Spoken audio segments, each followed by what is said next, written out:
Hola jóvenes, ¿qué tal? Hoy vamos a ver la unidad número 8 para tercero medio, que es la unidad de repaso de potencias y raíces. Y vamos a partir viendo el concepto de potencia, ¿ya? Diciendo que es el resultado de multiplicar un número por sí mismo varias veces, ¿ya? Y ese número que multiplicamos varias veces se llama base, y el número de veces que debemos multiplicar este valor, esta base, se llama exponente.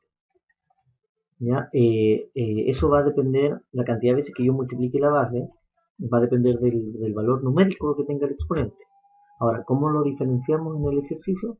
Bueno, recuerden que se escribe de esta manera. Aquí dice 2 elevado a 4 y ese 2, que es un número grande, es la base y el exponente, el número que está arriba como superíndice, es el exponente que me indica la cantidad de veces que se debe multiplicar la base. En este caso, 2 elevado a 4 me está diciendo que el 2 lo tengo que multiplicar por sí mismo 4 veces. ¿Ya? Por favor, no confundir con que el 2 tenga que multiplicarlo por 4. El 2 se multiplica a sí mismo 4 veces. ¿Ya? O sea, anoto 4 2 multiplicándose entre sí. Por favor, cuidado con ese detalle. También tenemos que, cuando tenemos un exponente negativo, hay que invertir la base para pasar a un exponente positivo. Esta es una propiedad de las potencias que me dice que yo no puedo calcular una potencia que tenga exponente negativo. Porque si pensamos en el concepto, la potencia viene siendo una base que se multiplica una cantidad de veces por sí mismo, ¿cierto? Generalmente ese número es positivo. Ahora, cuando ese número es negativo, significaría ¿qué cosa? ¿Ya? Y ahí está la dificultad, ahí está el tema de por qué se hace este arreglo. Resulta que cuando el número está elevado a un exponente negativo, ese número se va achicando, o sea, se multiplica su potencia, pero su potencia inversa de alguna manera, su recíproca. ¿Ya? Entonces, cuando tengan un número entero, como en este caso el 2 elevado a menos 3, por ejemplo, ese 2 automáticamente deben transformarlo en una fracción, dividido en 1, ¿no? O partido por 1. Una vez que hacen eso, invierten esta nueva base que quedó, que antes era 2 y ahora es 2 partido por 1, se invierte, quedando 1 partido por 2, y la potencia, o el exponente más bien dicho, queda ahora positivo. De esa manera yo sí puedo multiplicarlo. Ahora, lo que tendría que multiplicar 3 veces sería, sería la base nueva, que es un medio por un medio por un medio, 3 veces. ¿Ya? Y ahí entonces podría calcular el valor de esa potencia negativa. ¿Ok? No es que el resultado quede negativo. Lo que pasa es que cuando una potencia es negativa, el resultado es más pequeño que cuando calculamos una potencia positiva. ¿Ok? De alguna forma piensen que el crecimiento exponencial, hay una cuestión que se llama así, hay una función que se llama la función potencia. El crecimiento en potencia o exponencial, pensando que viene de exponente, tiene que ver con eso. Mientras más grande sea el exponente de un número, mayor va a ser el resultado. Pero ¿qué pasa cuando este número es más chico? Si pensamos en los números enteros, o sea, pensamos en números negativos. Mientras más chico sea este número, mientras más lejos esté del cero, o sea, un número, por ejemplo, menos 10, significa que el valor de esta potencia va a ser cada vez más chiquitito, pero jamás va a ser un valor negativo, ¿ya? Lo que pasa es que en las potencias negativas el resultado se va a ir acercando cada vez más al cero, pero nunca va a ser negativo, a no ser que en algún caso la base sea un número negativo, y ahí también lo vamos a ver. Y en el otro caso, de tener una fracción ya, o sea, ya tener una fracción, o sea, no tener un número entero, que tenemos que hacer el arreglo de transformarlo en fracción. Si tenemos una fracción con un exponente negativo, lo que se hace es invertir la fracción. Acá tenemos 2 tercios, se invierte 3 medios y ahora el exponente pasa a ser positivo y nuevamente tendría que multiplicar toda esta base nueva, que es 3 medios, por sí mismo 3 veces. O multiplicar cada uno de los términos de esta fracción por sí mismo el número que me indique el exponente. O sea, calcular 3 elevado a 3 y luego 2 elevado a 3, que es equivalente a decir 3 medios por 3 medios por 3 medios. ¿Ya? Es exactamente lo mismo. Otra propiedad de las potencias tiene que ver con el producto de dos potencias de la misma base. ¿Ya? Cuando pasa esto, que yo multiplico dos potencias que tienen la misma base, hago lo siguiente, tomo las bases, se mantiene la base, ¿ya? Se mantiene la base y lo que se hace es sumar los exponentes. ¿Ya? O sea, 4 elevado a 3 por 4 elevado a 5, mantengo la base, que es 4, ambos deben tener la misma base, por supuesto, y se hace que se suman los exponentes, 3 más 5, y eso me da 8 en total. Fíjense que acá está todo el desglose, ¿ya? Estoy explicando lo mismo. Si tengo dos potencias que se están multiplicando, las puedo desglosar y después recomponer esto en una sola potencia, que es 4 elevado a 8, o que más bien es la suma de los exponentes, nada más que eso. En cambio, una potencia elevada a un número es igual a otra potencia de la misma base y cuyo exponente es igual al producto del exponente de la potencia por el número al que se eleva. ¿Ya? De una forma más sencilla, dicho esto, esta propiedad se llama potencia de una potencia. Si yo tengo un número, una base que está elevada a un exponente y además eso está dentro de un paréntesis y fuera de este paréntesis hay otro exponente, lo que me está diciendo es que todo lo de adentro, o sea, todo lo que esté dentro del paréntesis, ya sea una potencia con un exponente determinado o no, eso se va a repetir una cantidad de veces. Si yo me voy a la definición de potencia, dice acá que el 4 elevado a 5 se va a repetir o se multiplica a sí mismo 3 veces. ¿Ya? Y después puedo aplicar la propiedad de, si es toda la misma base, mantengo la base y sumo exponentes. Sin embargo, me puedo saltar este paso y decir inmediatamente que para resolver una potencia, mantengo la base y multiplico los exponentes inmediatamente. ¿Ya? Eso también es interesante de conocer. La otra propiedad es la potencia de un producto que es igual al producto de las potencias de los factores. Es decir, si yo tengo dos potencias que tienen ahora el mismo exponente, estamos yendo al revés, la base no son iguales, sino que el exponente, y si se están multiplicando, yo puedo multiplicar las bases y conservar el exponente. ¿Ya? Fíjense acá que tiene 2 por 3, todo eso elevado a 3. Significa que 2 por 3 se repite 3 veces.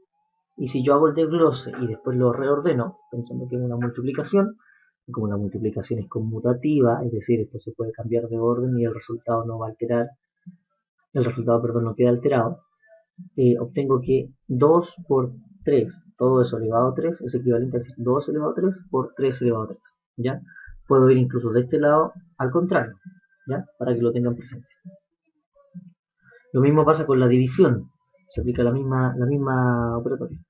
Si tenemos división de potencia de igual base, lo que debemos hacer es mantener la base y ahora en la división se restan los exponentes, porque en el fondo lo que se hace es una simplificación.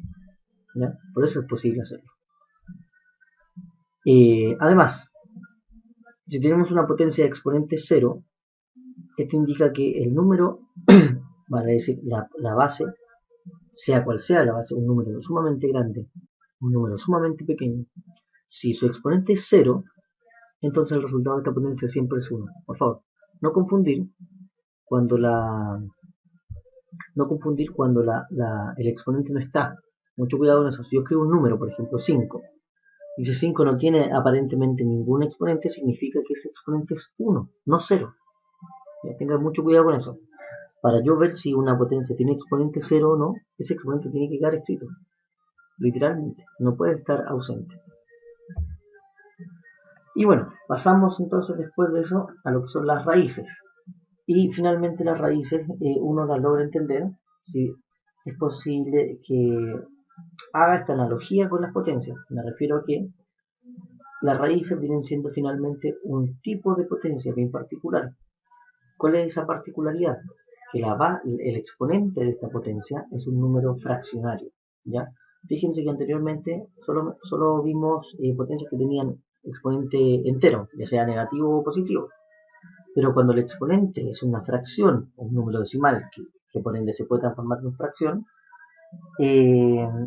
ocurre que hay otra forma de hacerlo, porque lamentablemente, como yo multiplico, por ejemplo, si tengo 5 elevado a un medio, ¿cuántas veces tengo que multiplicar por sí mismo el 5? Un medio de veces. ¿Pero cómo sería eso? Esa es la parte extraña. Entonces se cambia la notación, se cambia la forma de escribirlo, se le agrega un símbolo y tienen otro método de cálculo, pero es como, parecía ser como el proceso contrario, pero no es tan así. La radicación es la operación inversa de la potenciación, ¿no? Y se representa con el símbolo este, ya que es como una B corta. Ahora, toda la expresión que se ubica dentro del símbolo raíz se llama la cantidad subradical o radicando, Y el número que se ubica arriba y a la izquierda de la raíz se llama índice. Mucho cuidado, que el índice, dice, cuando el índice es 2, por lo general este se omite, no se anota. Quiere decir que la raíz más pequeña es la raíz cuadrada. ¿Ya? La raíz cuadrada es con el índice 2 y ese 2 no se anota, se omite, por lo tanto, si no está presente significa que es una raíz cuadrada. La raíz 3, por ejemplo, cuando el índice 3 es raíz cúbica. La raíz 4 es raíz cuarta, quinta, sexta, así va subiendo. Y similar entonces al trato que se les da a las potencias, es el trato que se les debe dar a las raíces. Por ejemplo, aquí tenemos las operaciones. Para elevar una raíz a cualquier potencia, es la raíz del radicando elevada a dicha potencia. Es lo mismo hacer primero la raíz y luego elevar la potencia, que primero elevar la potencia y luego hacer la raíz. Por ejemplo, si tengo una raíz elevada a 3, significa que esa raíz se multiplica por sí mismo 3 veces, o equivalente a decir que la cantidad subradical, perdón, el numerito que está dentro de esa raíz, se multiplica 3 veces por sí mismo, lógicamente. ¿Ya? Si llega a pasar que yo tengo un caso, como el número 2 acá, donde el índice es igual al exponente, o sea, es igual a la potencia que yo estoy elevando esta raíz, y pasa que, por ejemplo, el índice queda igualado al exponente de esta cantidad radical, subradical, yo puedo eliminar directamente la raíz. ¿Ya? Básicamente ustedes lo que tienen que intentar hacer es justamente eso, eliminar la raíz y calcular el valor numérico de esta raíz cuadrada, raíz cúbica, como sea. Otras operaciones que hay con raíces es que se pueden multiplicar entre sí cuando las raíces tienen el mismo índice. ¿Ya? Esto es muy parecido a cuando hablamos de potencias de la misma base. Si las raíces tienen el mismo índice, yo puedo conservar solo una raíz, dejar escrita una única raíz con ese índice y multiplicar o dividir, dependiendo de la operación que hay entre estas dos raíces, las cantidades subradicales, o sea, los números que están dentro de esta raíz. ¿Ya? En primer caso tenemos multiplicación, raíz de 3 por raíz de 5 es equivalente a la raíz de 3 por 5 y eso es equivalente a la raíz de 15. En el caso de la división, lo mismo, la misma idea. ¿Ya? Si se puede simplificar, mejor todavía. Si pasa que tenemos una raíz y hacemos la analogía con el tema de la potencia, una potencia, donde se multiplican los exponentes y se mantiene esa base, acá vuelve a ser un poco lo mismo. Tenemos la raíz cúbica de la raíz cuadrada de 32. Yo puedo mantener ese 32 y anotar una sola raíz donde va a ser la multiplicación de los dos índices, de 3 por 2 en este caso. Eso me da 6. Ahora, una forma de pasar una raíz a una potencia es que el exponente fraccionario es equivalente a un radical. El numerador del exponente es el exponente del radicando, o sea, el numerador de esta fracción que queda acá, el 1, es el exponente de este número que está acá adentro. Aquí dice 12 y nada más, significa que está elevado a 1. Mientras que el denominador de la fracción que es el exponente viene a ser el índice de la raíz de donde venía este número, o sea que es raíz cúbica, ¿ya? Y así se puede transformar en una potencia y por lo tanto yo puedo trabajarlo exactamente como una potencia aplicando todas las propiedades ya mencionadas y conocidas también por ustedes.